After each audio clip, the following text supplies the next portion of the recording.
waa mucjiso aad maqasheen balse hadda fiiri waa laba badood oo isku jira deedna aan isku darsamayn oo derbiga u dhaxeeyaana aan la arkayn midabka iyo dhadhanka xitaa way ku kala duwan yihiin halkani waa badda labada biyood ee Fraser Delta oo ku taal Vancouver ee dalka Canada waana meesha ay biyaha dhanaan iyo biyaha freshka ah ku kulmaan muuqaalkan oo ay duubtay gabadha Mariam Belson oo saaran markab dalxiis oo halkaas marayay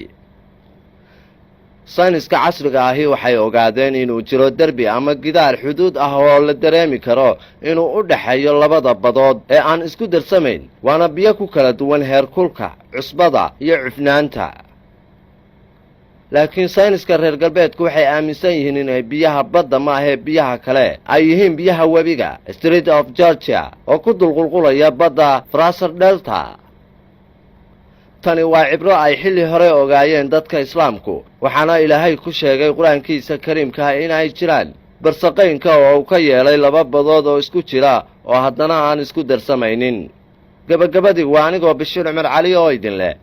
tan iyada farsamo Allawda